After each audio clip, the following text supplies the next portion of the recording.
You've just stepped inside the Walk and Talk podcast, #1 in the nation for food lovers, chefs, and storytellers. I'm Carl Fiadini, your host, shining a light on the flavor, the hustle, and the heart of the industry. We're the official podcast for the New York, California, and Florida restaurant shows, the Pizza Tomorrow Summit, the U.S. Culinary Open at NAFM, and the North American media platform for the Burnt Chef Project. Recorded at Ibis Images Studios, where food photography comes alive, and I get the first bite. Find out more, info at thewalkandtalk.com. The story of Marina Baronas begins before hospitality ever became her profession.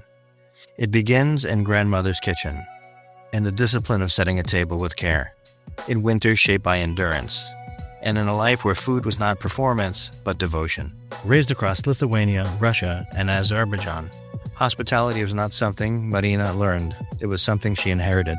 At 19, she came to the United States with more questions than certainty, crossing not just borders, but language, identity, and belonging. She entered hospitality the only way possible, by working. Kitchens, dining rooms, housekeeping, long nights and early mornings that shape more than a career, they shape a soul.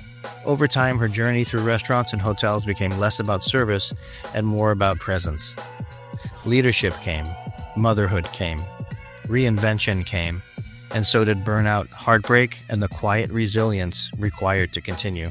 Marina does not romanticize the industry. She names the invisible labor, the dignity built in unseen moments, and the cost of giving so much of yourself to others. Her book, A New Life, A New Menu, it's not a manual. It's an almanac of belonging, a story of exile and arrival, of carrying roots across borders, of learning that home is not a destination, but a practice of returning to oneself. Joining Marina in studio is Chef Carl Writing, who also grew within hospitality, working in hotels and kitchens before choosing a different expression of the craft. He stepped away from chefing to build Crab Island Seafood, a small, independent, chef-driven company producing elevated crab dips, not as an exit from hospitality, but as a redefinition of it. Today, front of house and back of house meet not to explain the industry, but to speak honestly about dignity, identity, and what it truly means to belong. Mr. Writing, chef, well done on the program. Thank you. I mean, how was that intro? That was great. How was that? Loved it. I mean, people don't understand what it takes for this. I'm telling you. Yeah, I want to have a podcast. Okay, go ahead. Go, babies, go. All right, look, you came here today and you produced a couple of bangers. Okay? Let's talk about what you did today. You little peppadoo, you. I think peppadoos are very underrated too. So I did a artichoke and spinach crab stuffed peppadoo with a coconut curry, cream sauce, and toasted coconut. Elevated, but simple. Very simple. Jumping into this new entrepreneurial odyssey, you have to think about this. You went from the kitchen life, and now you're in production. You're in manufacturing. You're doing all these crab dips. You're doing great work. I love the product. Everybody loves the product. Thank you. But people think it's like, oh, it's crab dip. It's like I need a Dorito and eat crab dip. No, you can cook with this. And the whole purpose for you coming on the show and you doing these elevated dishes, even though it's a simple elevated dish, this is something that goes on a menu. Absolutely. Okay. Why can you cook with this? So the reason why you can cook with our dips versus everybody else is because they're cream cheese based. So the cream cheese is, anything you can put cheese on, you can use this dip in. Yeah, but what about quality of ingredients? What else is in there? Say like the jalapeno popper. It's still one of my top favorites. We use fresh bacon, fresh jalapenos that we roast, and it blended all through. The better ingredients, the better the product's going to be. What made you pick peppadoos? Well, I love peppadoos. Like I said, it's a very underrated pepper. It's sweet, a little spicy, and you can use it in jams, sauces, stuff it like this. You can fry them, just like my dips that are versatile. Second dish. Second dish was a Mexican streetcar crab dip stuffed into a Spanish-style flank steak. And then we served it with Yucca steakhouse fries and sauteed corn. And I forgot the chimichurri. So when somebody tunes in and they see our Instagram and they look at the photography work and they're like, wow, this is really great. See, I always say this, I say it a lot. people don't understand what it takes to do real content. And I don't mean to disparage anybody with their phones, because as John will tell you, Mr. Photographer, he'll tell you, they make great content. iPhones are good, but they're not professional level, just not. With that said, today we had a couple of mishaps. Chef fired the dish, we're plating, we're filming, we're doing all this cool stuff. By time we got ready to go to food photography, the curry sauce was mudsliding into the roasted coconut flakes. And, truth is, we had to replate. But it took extra time and extra love, and everybody at the table here had something to say about it to make it beautiful. And it was beautiful. Chef, tell me about the chimichurri. It's your basic chimichurri. It's got parsley, cilantro, vinegar. I put honey and serrano peppers, garlic and shallots, salt and pepper. I try to keep it pretty basic, and it goes very well with mixed and street corn. The acid with the vinegar goes well with all the other spices and the crab and the sweetness of the honey and with the crab. And that was executed flawlessly. I'm just saying, everybody did a great job. It turned out really well. Yeah. This is our For the Foodie segment. If you're new and you're tuning in, the first part of this podcast is about the food, and it gives you that, like, okay, this is serious sort of vibe. Because the people who are going to listen to this program are either people who love food, or they're people who are from the food industry, which coincidentally typically love food. And that leads me to our featured guest today. Marina, welcome to the program. Thank you so much for having me here. I'm excited. And also, Chef, great job. I really enjoyed trying the chimichurri and the steak. Everything looked wonderful. John, the photography, top notch. Thanks for having me here. Pleasure was ours. I just want to do a big thank you to Chef Michael Thrash over at the Tampa ACF. Guy's awesome. And Andy Caniglia, one of my best friends who actually made this happen for me. Chapter 18 in my book describes his characteristics pretty well. He made the book? Yes, he did. He's one of my most favorite chefs I've ever worked with.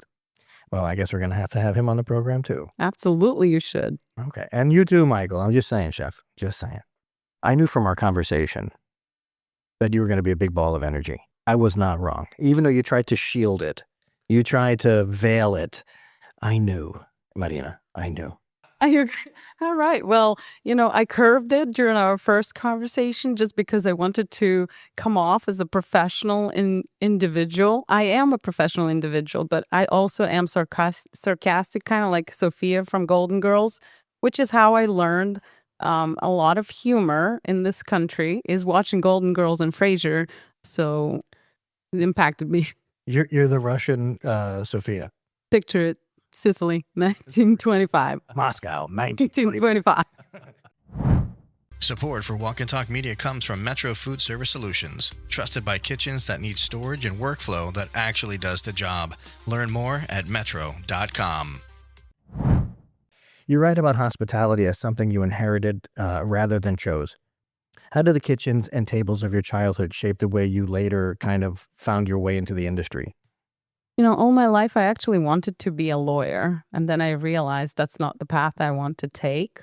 And I wanted to, when I wrote the book, I wanted to unpack why I ended up in hospitality. And it all came down to the fact that I spent so much time with my grandmother, who had almost sacred devotion to food and to how she nourished people. She was a person that hosted parties, cooked with soulful music. She was the one who canned and jammed and had a garden that she tended to. And I think that way of making people feel well taken care of or giving them sense of belonging is what ultimately brought me to this industry, because that's what I think our industry is. I would love to see analytics of how people get into the business. We talk about this a lot on the program. One of the main questions is like, hey, chef, how did you get into this? And a lot of times it comes from the grandmother or the mother, and after, distantly is the father, which is very strange to me. Because for me, my love of food really, wow, you know what? No, my grandmother first and then my father. I don't know. It's really what grandmothers have a clutch hold on that emotion. And I don't think you know that when you're little. When you're young, you don't understand that whatever your grandmother's doing at the stove or at the kitchen table is going to resonate with you 30 years later, 20 years later, whatever. So love your grandparents and your mom. Don't forget your dads either. Children, if you're listening. Actually, it was my dad that actually really helped me push into more of the culinary, because it was right around the same time as the Food Network coming out. And, he loved watching that. And, we used to do stuff together. But first off, it was my grandmother's. Yeah, same way. When you reflect on leaving home and arriving in the U.S., you were 19. When you're doing a shift like that, you lose yourself. There's something you lose. Was there a part of you that silently you didn't think you were going to make it? I think culturally, Russians are very resilient people. What I lost when I moved here is certainty, right? Language, culture. But one thing I didn't lose, I think, is my adaptability and my resilience. So I never doubted that I will make it. It just took a long time to realize, how am I going to make it? And I think, again, culturally, we are so focused on delivering results and succeeding that backbone helped me through the transition. Even though I didn't speak a lick of English when I moved to this country, I could say, my name is Marina, where the boats live. That's how I introduced myself. I still have a t-shirt with that from my friends. But I knew that I had to make it. I had no other option, because failure is not an option in our culture or in my family. You said something that I think was very profound. You were talking about those who work until they're unseen. Describe what that means. I think in hospitality, a lot of times we disappear, right? People come to celebrate birthdays, holidays, and everything just happens. But people behind the scenes are the ones that make it happen. During pandemic, I watched 6 seasons of Downton Abbey. I just binge watched that. And we always celebrate the family of Downton Abbey and how they live this wonderful life. But for me, it was eye-opening to see all the people that serviced them. The butlers, the housekeepers, the cooks, people that did all of those things to make things happen. That's what happens in the hotels. We're unseen, but people experience amazing things. One of my favorite books is Unreasonable Hospitality by Will Gerda. But what he describes in his book is the front of what people experience from all that work. Writing my book, I wanted to showcase all the invisible work and all the people that make it happen. The dishwashers, the cooks, the servers, the housekeepers. Those are the people that make incredible experiences happen at their own expense at times. We can definitely feel lost or forgotten about in this industry. If not for a handful of close comrades, if you will, in your restaurant or hotel that you can confide in. If not, it's come in, pre-shift, balls deep work.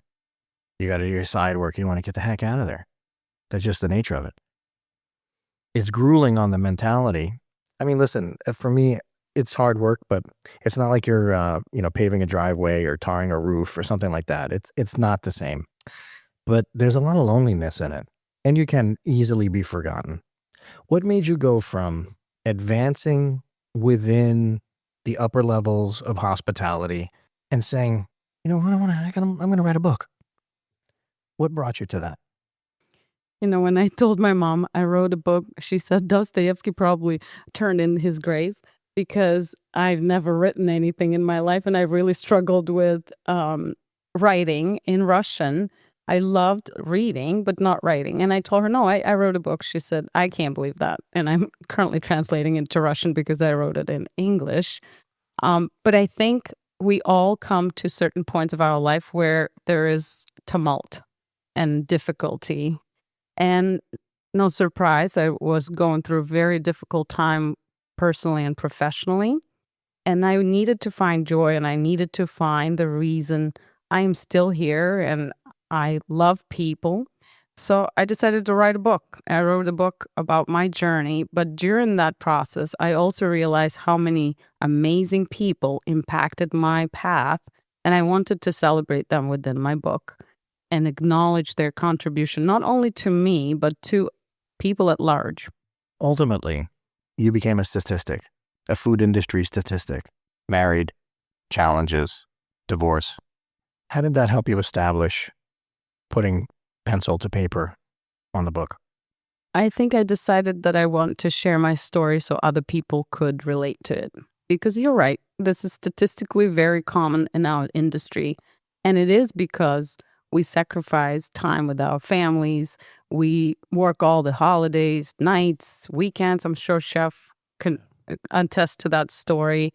And I wanted people to be seen. I wanted them to know that they have ability to go through things like this and still succeed and still find joy on the other side.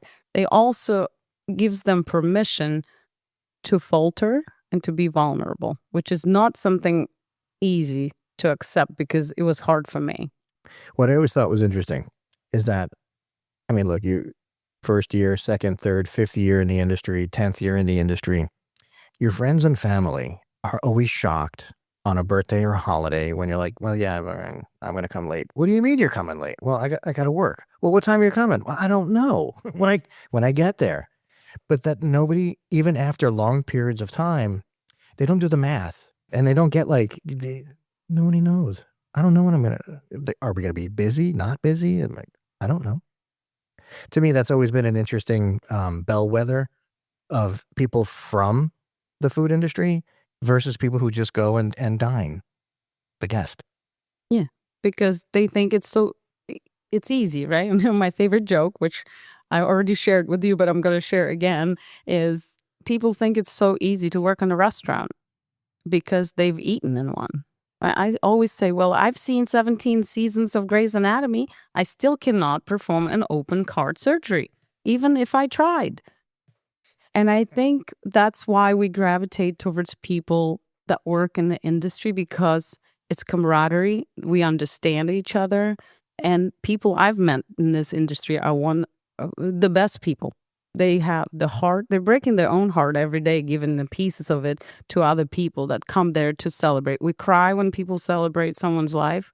We cry at the weddings. We are there and our emotions are there. So it's a tough industry. It's not for everyone, but it also has a lot of great things in it. Seeing someone getting married, their most important day, or somebody celebrating the birth of their child, those are emotions you can't replace with anything. For those who actually respect the trade, there's something that's selfless about the job. There's a romance to this work. You can look at substance abuse challenges.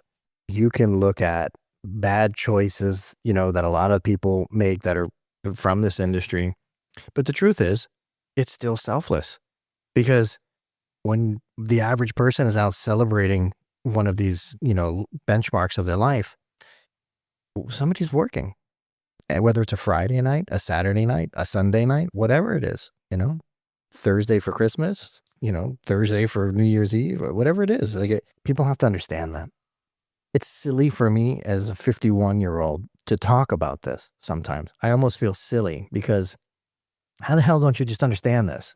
And other people, and they're typically older people who don't get it. You should just get it. You should just understand. Walk and Talk Media is proudly supported by Rack Porcelain USA, creating durable, beautifully designed tableware for chefs and hospitality professionals. Learn more at rackporcelain.com. In the book, you write that service is not performance, but humanity. Expand on that a little bit. I think to me, service is to make sure people know they're seen. When you come somewhere and you stay at the hotel or you come to dine in a restaurant, you're not coming there just to eat. You're a guest of my house. And to me, that's a human experience. But because when you gather with your family for holidays or you visit your friends, you come into their house, you're their guest. So the human element is sometimes lost in our industry. And I try to remind people that we're all people.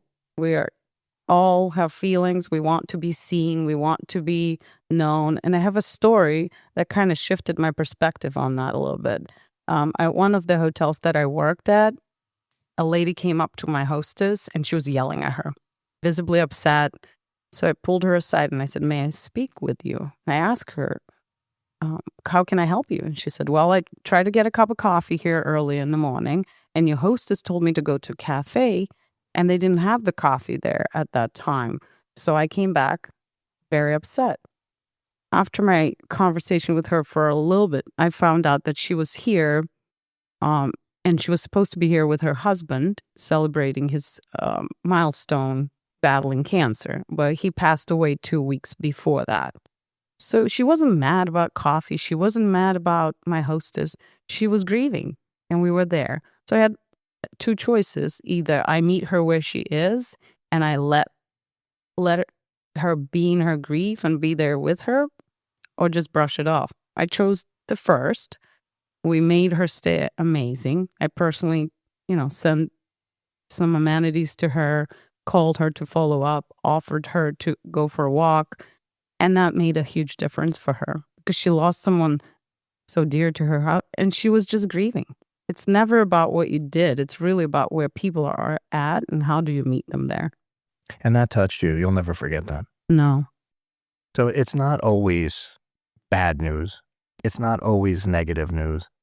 These are just things that you deal with in a lot of different industries, not just the hospitality. And it's what you make of it. So sometimes our conversations on the show, they go a little dark. But the truth is, it's not. Because the guest that comes in who's grieving from a loss, the very next guest is celebrating their 21st birthday.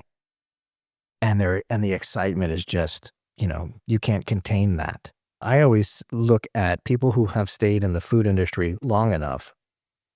It's almost like a course in psychology. Because you need to be able to read somebody in a situation immediately and then switch to another person and read their situation immediately and then do the proper work, whatever the adjustments are, whatever it is that you need to do to accommodate that guest. That's something that's overlooked. And I don't think people talk about that. I agree. Absolutely. I agree too. I think sometimes, and the amount of emotional intelligence it takes to switch from that grieving lady to them now celebrating a 21st birthday, everybody's happy, champagne is flowing. That takes toll. And I think that goes back to the fact of the statistics, because it takes such an emotional toll on you to be able to adjust on and on and on and on. You're always on stage on Broadway, but in the food industry. For front of the house, you only get that couple of minutes when you're placing an order, when you're at the computer and you're plugging in the order. That's your time when, you're just alone. That's your moment, right? There's really not a lot of quiet places or quiet, especially during service. It just doesn't exist. Look, people, there are exceptional people that work in this industry, but then there's the others, the ones who are dead behind the eyes. There's plenty of those too. So this isn't something where, you're listening to this episode and you're thinking that, hey, we're all going to fall on our sword because it's the food. No, there's a lot of dummies out there. And unfortunately, we've got to hire them. They interview well, and then they turn out to be a bag of rocks. Happens in every position, whether it's in the kitchen, front of the house, management, ownership. It happens everywhere. Marina, you've reached burnout in this business, in your life. What truth did you find out about yourself during your worst time, during your worst process? That nothing can break me, even though I did reach a very difficult time in my career, specifically while also battling my personal life. Nothing can break me. Just say. I mean, this brings me back to 1986 and, and a really nice, great movie, Rocky, you know what I mean? And I must break you. I just, sorry, I'm, tying it in, And thank you for that. Honestly, as a Russian person, our culture demands stoic behavior at all times. And I think what happened to me during the time where I was struggling, I had to accept that sometimes you falter, and I had to allow myself to be vulnerable. And I had to allow other people help me through the difficulty. And that's the people that came back to my life from before, Andy being one of them. Several of them are mentioned in the book. Your tribe, the people that you collect throughout your life that will stand with you even when you falter. So I think burnout brought me to a place where I had to accept that sometimes not muscling through is a win, that you can't falter, that you can allow yourself to be seen as a weaker person, because in Russia we don't cry. Nobody cries. If they do cry, but not when you are struggling. Let's talk about Dolph Lundgren for a second. You know who this is. You've seen Rocky. Oh, yes. Okay, the big, tall Russian. Yes, he's not Russian. That's why I don't know him. But your Russians love him.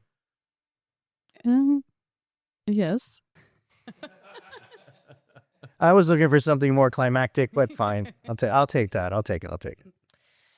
Marina, your journey stayed largely within hotels and leadership. Chef Carl, you stepped away from chefing to build a small independent food company.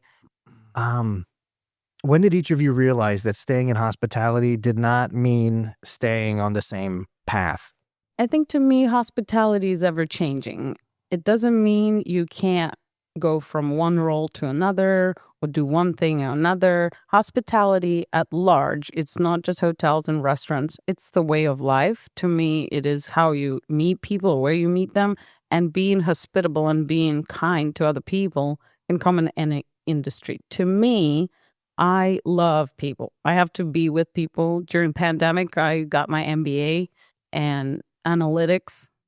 And although I really love business, I couldn't be behind computer all the time. So being with people, engaging is where I find joy. And it could show up in every different way, in any different industry. You could sell cars, you could do furniture building. You're still going to be with people, and how you treat them and how you treat each other is what hospitality is really. Well, for me, after 30 years of being in the business, constantly in the kitchen, I truly just wanted a better life only for myself and make my own money for me, not for somebody else. I still get to do what I love. I still get to create. I still get to play with food.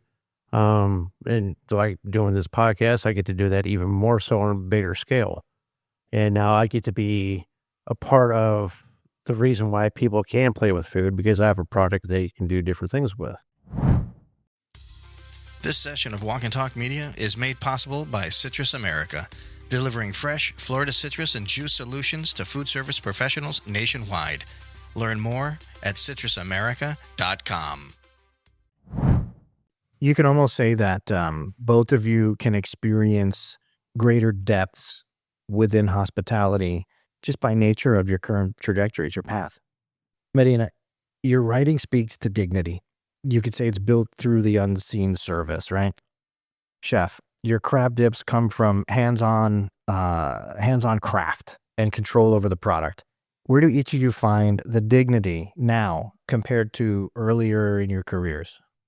I think to me, dignity in the beginning of my career was working hard, being dependable, providing results to the company I worked for. Now, to me, dignity is how people are treated when nobody is looking. How do I make space for those that need me, even maybe when it's not convenient for me or where I have other priorities? People come first. I will always find time for my team because they deserve it. And I think that's part of where dignity lives for me now. It's amazing how dignity and character go hand in hand. And yeah, what do you do when nobody's looking?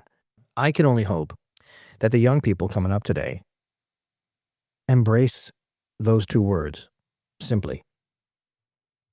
That's very true too, and I absolutely agree with you. Dignity comes with integrity. Absolutely. For me nowadays, trying to make the best product I could possibly put out and even beyond, earlier in the career, just like you said, Marina, is doing stuff for other people, and say like, for example, making sure that the dishwashers are actually happy, so they don't walk out. But it's not just because of that, they are human beings. And just trying to take care of my crew in the past, and right now my customers and my business partner. trying to make sure everybody's taken care of. Carl, leaving the kitchen meant redefining who you were without the daily identity of chef. Marina, leadership and authorship reshaped your identity as well. How did each of you grieve who you used to be while becoming somebody new? Well, for me, I don't personally grieve, anything from the past.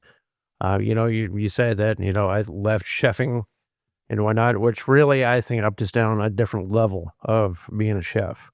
It's not the same as being in a restaurant, but I still am. I still do what I do. I might not have a crew yet, but I still trudge on. And But you don't miss the camaraderie. If there's anything I miss, I don't ever miss being in a restaurant. Right. Like there's hardly anything of that but one of the things I do miss is the camaraderie with my people, the people who I was close with. That was cool because, shift's over, it's 1 a.m. Your happy band is going somewhere, and you're going to hang out. You're going to hang out till 6 a.m. Like, granted, you're doing debaucherous stuff and it's probably not the best lifestyle. I understand that. But those people, that energy and action, hard to not miss that. I see where you're coming from, but I don't miss that because I still have that, not only with Tom, but I still get to see my old crew. Not all of them, but some of them. I still have a lot of camaraderie with the people I do with the farmers markets that I do as well, and not to mention I still keep in contact with a lot of people from my life. So what you're saying is you made a responsible transition, right? I think to me, leadership and authorship reshaped who I was in many different ways. I was reluctant to publish my book because I was always perceived as perpetual optimist, energetic person, but I had to be very vulnerable in what I wrote. And it was raw, retrospectively, maybe a touch more than I wanted to. But I had to accept that. I had to figure out, do I want to take that risk? And I was afraid that people will see me differently. And as one of my friends said after reading the book, people would see me for who I am and respect me more for being open, because my book is a little bit raw, as I've alluded earlier, talking about the difficulty that we go through when we enter this industry. But I wanted also to celebrate how wonderful this industry could be. I started as a dishwasher, not the glorious job, and a bus girl and a server eventually. That taught me what it means to work hard. The heart of the house is the stewards, the unsung heroes. And now when I talk to my team and go to stewards first, I say hello, and they all respect me more because they know I wash dishes, because a lot of them read my book, which is humbling. But I think taking myself on this journey was for people that are unseen, and show people that may want to enter this industry that it could be both celebrated and hard. And if they are prepared, they will love the camaraderie. They will have so much fun, but they're also going to struggle in some moments. See, I can see you having this internal struggle when you're writing your book. I can see that your emotions come out, you're feeling vulnerable, and then all of a sudden your Russianness comes out and says, I'm Russian and Russians don't cry. Am I wrong? No, you're not wrong at all. I'm 100% accurate. 100% accurate. And that is one of the battle that has never stopped and never will, because culturally, I'm in two places at the same time. I embrace both pieces. Make no mistake, I am Russian to a core, and I embrace that part of me. But I also had to learn how to be American Russian and accept that I am not perfect, close enough, but not perfect. And I allow myself a little room for mistakes. Slavic people are a certain breed. I know them very well. Very, very, very well. And everybody's tough on the outside. There's layers of brick. But when you get in there, there's humanity. It exists. It's alive there. I think it's more than you think, because when you visit any Slavic home, not specifically Russian, but I'll speak of experience, we'll give you everything we have. The table will be gone with food. Even if we don't have it, we'll go to our neighbors and get it for you, because hospitality in Slavic countries means nobody leaves hungry and you belong. This is your home too. Even if you don't like the person. Absolutely so, because you still are a guest in my home. And I think that kind of continuum of my career. I love when people come to the restaurants or to the hotels that I work at because they're guests in my home. I want them to have the best time. And the difficult people, I take it as a personal challenge to turn around, make them fall in love with our spaces, and come back and become the best client we have. Partners of Walk and Talk Media include Aussie Select, providing fully cooked premium Australian lamb trusted by chefs for quality and consistency. Learn more at AussieSelect.com. Both of you reached moments where walking away entirely would have been completely understandable. What kept you connected to hospitality even when it hurt? Well, that's a great question. I've had a few hundred moments of that for sure. But it's my love for this industry and the love of cooking and just, feeding people, seeing the way they look when they eat your food. That's kept me coming back more and more, always. Is it as simple as that, though? Yeah, for me it is. I like to see the smiles on people's faces when they eat something really good. It's like, OMG. It doesn't have to be so deep, I guess, right? It's simple human stuff. Like, hey, I make something, slap me on my back. I want to feel good about it. Yeah. And there's absolutely nothing wrong with that, especially when there's a process to learning what it takes to produce something that's... let me put it this way, okay? So for most people, the happiest times that they can think of always revolves around food, period. Well, it's like that for me. Yeah, it's for me. It's for my family, my friends. Almost every culture has something. I couldn't agree more, Chef. I think feeding people and seeing their smiles, but also to me is creating belonging, not just for the guests, but for my team. People come to work to make money so they can support themselves outside work. Why not have fun? Why not have the best environment you can? Why not become a family? Because you will spend more time together than with our families outside. And that is the theme in our industry. We spend a lot of time together. So to me, it's creating an environment where people feel seen. I love to know my team's kids' names, pets' names, what their interests are. I make it a point to spend time with people because we are all humans and we want to be seen in one way or another. And then we do the same thing for our guests. We make them feel well taken care of. How do you define that? You can't. How do you make someone feel something? It takes a special person. So I hire for character, train for skill always. Because if you're a good human and you want other people to be happy, I can teach you how to serve or cook. Amen to that. Absolutely. Could be good people. Like, and I feel like food it could be... I feel like food is the catalyst that can bring people together and get over some of their issues, let's say. And there's tons of issues out there today. We don't get into politics and all that stuff on this program. But guess what? Big part of everybody's life now where it shouldn't be. And food, I think, can help squash a lot of that stuff. Because the truth is, if you think somebody's not cool for whatever the reason, I bet you if you go out to dinner... maybe there's a cocktail, maybe not. It doesn't even matter. It could be an iced tea and a lemonade. Who cares? You're going to find common ground. And then you're going to move on and it'll be something positive. And you forget some of this negative junk. I'll tell you something, and I'm, John, we all know, doesn't talk on this program. I don't know why. He has a voice, I promise. But, he's a photographer. He creates, I have that same spirit. This whole program, the filming, the photography as a sphere of media, I feel the same way. Creating this and plugging John into and doing all of these different things, and with Pooch too, the whole thing. It's a creative outlet for me, and damn, I feel great. I had the chef of Harvard University reach out to me last night. Wow. That's awesome. So cool. Yeah. Amazing. Yeah. Just to be like, hey, I love what you're doing. How cool is that? That's my slap on the back. And that's my attaboy. I feel terrific because listen, maybe not everybody's going to be like, oh, I want to listen to a food show, a food podcast, or I don't really care about any of that stuff. That's fine. And it's not for everybody.